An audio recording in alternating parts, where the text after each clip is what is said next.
Merci de nous regarder sur Arc-en-Ciel Télévision. Mesdames, Messieurs, bonjour. Bienvenue dans votre magazine Woman Business. Recevons pour ces numéros Madame Ursine Mapendo, une jeune dame entrepreneur qui a réussi à investir dans le fitness. Allons-y à sa rencontre. Bonjour Madame Ursine. Bonjour. Brièvement, dites-nous, que retient-on de vous et de votre structure? Alors, comme vous le savez, je suis coach Ursule.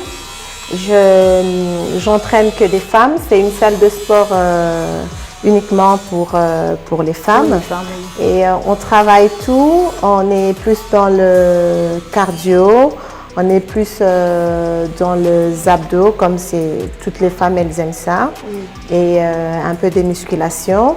On n'a pas de machines, comme vous pouvez le voir. On travaille qu'avec des petits matériels nécessaires. Donc on a des poids, on a des steps, on fait aussi l'aérobic. Donc comme vous pouvez le voir, c'est fun, fitness. Donc on travaille en s'amusant, sans sentir qu'on est en train de faire du sport.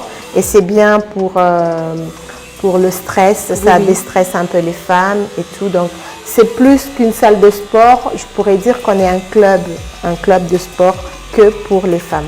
D'accord. Pouvez-vous nous expliquer depuis combien de temps pratiquez-vous du fitness et pourquoi avoir commencé à l'origine?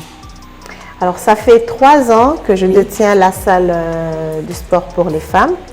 Et pourquoi j'ai choisi d'entraîner les femmes? C'est parce que dans certaines personnes, certaines femmes ne se sentent pas bien dans des salles mixtes, dans des salles où il y a les hommes et tout. Et après, il y a des exercices qu'elles ne peuvent pas le faire où le coach doit toucher la personne et c'est normal qu'il y a des exercices, je dois vous toucher pour vous montrer des exercices. Alors, il y a certaines femmes qui ne se sentent pas vraiment à l'aise dans certaines positions. Donc, pourquoi pas faire une salle uniquement pour elles? Là, elles seront plus ouvertes, plus à l'aise. On fera des exercices qui sont destinés que pour les femmes parce que c'est important en tant que femme. Il y a des exercices qu'on doit nécessairement le faire, que tu te sens à l'aise quand tu le fais avec une femme que quand c'est un homme qui te le montre. Et voir aussi, il y a des maris qui sont toujours jaloux, qui n'aimeraient pas voir leur femme être touchée par un autre homme. Alors j'ai pensé à tout ça, pourquoi pas? Moi je suis une femme, je peux les toucher, je peux montrer des exercices plus facilement, elles vont se sentir à l'aise. Et voilà, donc... vous êtes coach. Et l'ouverture d'une salle ou gérer une salle de sport n'est pas facile pour tout le monde d'ailleurs. Pour le voir et constater, ce n'est pas aisé pour les femmes. Les hommes peuvent le faire facilement. Dites-moi un peu la cohérence qu'il y a entre coach et entrepreneuriat, parce que vous avez aussi investi dans ces secteurs. Je sais que les débuts, c'était... Bon, pour moi, je commençais avec un début qui était plus facile parce que je travaillais à la maison. Donc déjà, j'avais pas de matériel, je payais pas et mes fit mam, comme je les appelle, elles ne payent pas. Au début, c'était gratuit parce que je les faisais chez moi, dans mon jardin. C'était juste pour s'amuser et tout. Après, quand j'ai vu que je commençais à être connue et j'avais plus du monde qui venait, je dis qu'il fallait que je puisse quand même développer mon travail. Et du coup, elles ont commencé à payer. Je travaillais encore à la maison. Elles ont commencé à payer. C'était pour acheter des petits matériels. Donc, et j'avais bien expliqué, j'ai dit écoutez, vous allez payer un petit rien et si vous avez d'autres matériels à la maison pour le sport, vous pouvez ramener, on va commencer à travailler. Et après, elles étaient compréhensives, il n'y a pas eu de discussion, on n'a pas eu de problème. Elles ont commencé à payer un petit rien, on a commencé à acheter des matériels petit à petit, jusqu'à ce que on se retrouvait nombreuses. Et du coup, c'est ce qu'elles payent qui m'a facilité de me développer, de rajouter des matériels, pas du coup, mais petit à petit, on a rajouté des matériels. Après, on a changé des salles, on a quitté la maison parce qu'au final, la maison, ça devrait être privé. J'avais du monde que je ne connaissais pas. Donc, voilà, il fallait qu'on quitte la maison. Et elles ont compris qu'il fallait qu'on trouve une salle de sport et tout. Et voilà, donc c'est grâce à elles aussi, à leur participation, que j'ai évolué. Que faut-il nécessairement avoir pour se lancer dans ces secteurs, pour ouvrir une salle de sport, une salle de gym, de fitness? Déjà, il faut être discipliné soi-même parce que je ne peux pas être coach si je ne suis pas disciplinée. Déjà, la discipline personnelle, c'est important. Il faudrait que d'abord la personne soit disciplinée, qu'elle sache ce qu'elle veut exactement, qu'elle soit sérieuse dans ce qu'elle va faire. Pour les femmes, c'est pas facile. Déjà, quand tu es maman, je suis maman, hein, j'ai un enfant et tout. Il faut déjà s'organiser avant de se lancer dans quelque chose et voir si ça va te permettre de faire 2, 3 choses à la fois. Et après, c'est vrai qu'il faut, si ce n'est pas un début comme moi j'ai commencé, il faut avoir les finances. Donc il faut acheter des matériels, il faut des petits matériels. Hein. Après, tu peux commencer sans matériel, mais il faudrait que tu arrives à convaincre les personnes qui doivent venir vous rejoindre pour faire des trucs ensemble. Ça dépend de comment vous voulez commencer vous voulez vous lancer dans le sport. Oui. Alors, quel est votre rôle en tant que coach sportive et aussi en tant que femme? Comme vous venez de le dire tantôt que vous êtes femme et du coup les femmes se sentent plus à l'aise quand elles sont accompagnées, elles se font accompagner par deux femmes. Oui. Et quel est votre rôle dans ces secteurs? Je crois que j'ai beaucoup de rôles en fait. Oui. Je suis leur amie déjà pour commencer. Je suis un peu comme, je suis leur sage-femme. Oui. Je les accompagne parce qu'on a des exercices spécialement pour femmes, comme je vous ai dit, qui travaillent des périnées après grossesse, avant grossesse. Donc je suis un peu comme une sage-femme pour elles. Je suis comme une kinésithérapeute pour elles. Je suis un psychologue pour elles parce que on travaille pas que le corps, mais même la psychologie et tout ça. Donc, je suis un peu tout. Je ne suis pas que coach, mais derrière le nom coach, il y a beaucoup de choses. Beaucoup de casquettes qui se cachent derrière. Y a-t-il une réglementation à respecter pour ouvrir une salle de sport ou de fitness? Oui, comme je vous l'ai dit, hein, il faut être déjà apte toi-même. Il faut savoir ce que tu fais parce que tu ne peux pas entraîner des gens et faire n'importe quoi. Parce que le sport, il faut faire très attention, surtout pour les gens qui travaillent avec des muscles et tout ça, le poids pour les muscles profonds. Il faut faire très attention, il faut savoir ce que tu donnes, il faut connaître bien ce que tu te lances à faire. Donc c'est important déjà d'avoir une base en connaissance du fitness. Qu'est-ce qui vous a autant motivé d'ouvrir une salle de fitness? J'aime déjà le sport. Oui, c'est une passion. Oui, c'est une passion. J'aime le sport et j'aime m'occuper des autres en fait. Oui. Ouais. Est-ce qu'entreprendre dans le fitness, est-ce rentable? Puisqu'on se pose la question de savoir, comme vous avez dit, les débuts n'est pas toujours fameux. Oui. Et est-ce que c'est rentable vraiment? Est-ce qu'on peut au moins y avoir de profit? Bon, comme dans tout travail, quand tu fais quelque chose, il y a toujours un peu des bénéfices.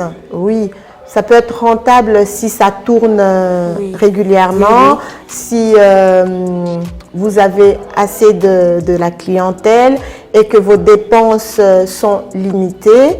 Voilà, ça peut être rentable, mais après, il faut voir si c'est bénévole ou pas. Voilà, donc il y a beaucoup de paramètres à suivre, quoi. Quels sont les défis que vous rencontrez ou les difficultés que vous rencontrez dans ces secteurs en tant que femme? Des difficultés, je crois que j'en ai pas beaucoup parce que je suis organisée. Oui. C'est comme si vous êtes organisé, vous aurez moins de difficultés. Je suis organisée, mais ça arrive deux fois d'être fatiguée parce que tu as les devoirs à la maison, après tu dois t'occuper de la salle. Comme maintenant, je n'ai pas que la salle, j'ai un spa, donc on fait des massages et des trucs comme ça. Et deux fois, tu n'as pas le temps pour toi, mais c'est un choix, quoi. Vous le faites seul ou vous faites accompagner par une équipe, par des gens qui vous aident? Quand vous n'êtes pas là, ils sont là et tout, et ils prennent un peu le relais? Non, je suis seule. Vous êtes seule? Oui, je suis seule et j'aime ce que je fais. Donc, je m'occupe seule de mes femmes. Quand je ne suis pas là, c'est rare d'ailleurs, soit on ferme la salle quand c'est les vacances, parce que pendant les vacances, elles partent aussi. Quand c'est les vacances, on ferme la salle. Comme ça, moi aussi, j'ai le temps de me reposer. Mais après, je suis toujours là. Alors, quels sont vos projets vos projets à venir? Dites-nous un peu. Non, moi en tout cas, j'aimerais aussi m'étendre en RDC ou aller un peu en dehors. Je voudrais un peu savoir quels sont vos prochains défis. Ouais, ça, j'aimerais bien être à Kin, par exemple, ouvrir une salle à Kin, ouvrir une salle à Kolwezi, à Likasi, parce que comme je suis suivie sur les réseaux sociaux, j'ai beaucoup de demandes des personnes qui sont en dehors de Lubumbashi et je regarde comment ça pourrait être possible que je commence aussi, que j'ouvre une petite salle peut-être à Kin, pour aussi les femmes de Kin, ou que je forme quelqu'un qui pourrait me représenter à Kinshasa pour, voilà, pour développer un peu, parce que les femmes, c'est que j'ai remarqué, les femmes, elles ont vraiment besoin de faire aussi du sport. Oui. C'est très important, c'est un petit moment pour elles. Les 1 heure qu'on passe ensemble, c'est important pour elles. Elles se retrouvent, elles vivent leur vie en dehors des enfants, de mari, et tout ça, c'est vraiment important. Et j'ai beaucoup de demandes de femmes. Je ne suis pas encore connue partout, mais je suis quand même connue par certaines et qui ne savaient pas que cette salle existait. Donc tout le jour, j'ai des nouvelles mamans et tout ça, et des gens qui sont en dehors de Lubumbashi. Mais pour l'instant, dommage, je ne peux pas faire autrement. Elles peuvent me suivre sur les réseaux sociaux. Oui. Alors, quel conseil, Madame Ursi, donneriez-vous aux femmes qui vous suivent, qui ne pratiquent pas du sport? Et pour eux, c'est un lassant en fait. Je commence, puis j'arrête. Quel conseil pouvez-vous donner à ces genres de femmes pour qu'elles puissent au moins aussi s'adapter, se mettre aussi dans la chose et aussi pratiquer du sport régulièrement? Ouais, le sport, c'est très important pour la santé. Le sport, c'est pas seulement pour maigrir ou pour prendre du poids. Le sport, premièrement, c'est le mental. Ça aide beaucoup le stress, ça aide beaucoup pour certaines maladies, les tensions, des diabètes, des trucs comme ça. C'est très important de faire le sport, les dames. Donc, mettez-vous au sport, soyez motivés. N'attendez pas que le médecin puisse vous prescrire de faire le sport pour partir à la salle de sport. Prenez-vous des gens en charge, surtout quand vous êtes maman, avec des grossesses et tout ça. Il y a des difficultés qui se créent dans le corps que vous ne vous rendez pas compte ou vous n'êtes pas informé qu'il faut faire du sport pour être bien dans sa peau. Donc, je vous recommande des mamans de venir faire le sport, c'est très important. Alors, pour chuter, Madame Ursule, dites-moi un peu les différents services que la salle fitness offre à la population louchoise, particulièrement aux femmes. Alors, on travaille pour la perte de poids. Si vous voulez perdre du poids, vous pouvez venir. On travaille le cardio, c'est important pour tout le monde, mince ou grasse, ça c'est important. On fait aussi la musculation parce qu'il y a les gens qui ont pris du poids et qu'elles ont un peu la peau flasque, donc c'est important de travailler la musculation. Et après, pour les femmes enceintes, on a des exercices pour les femmes enceintes qui facilitent aux accouchements. Et après accouchement aussi, on a des exercices pour travailler le périnée. Ça, c'est important pour une femme et c'est obligatoire normalement de faire la rééducation du périnée. Donc, on a des exercices pour travailler cela. Et pour le mental aussi, c'est très bien. Donc, venez, vous allez passer des très bons moments avec nous. Merci beaucoup, Madame Ursule, de nous avoir reçus dans votre très belle salle d'ailleurs. Merci. Merci beaucoup. Merci.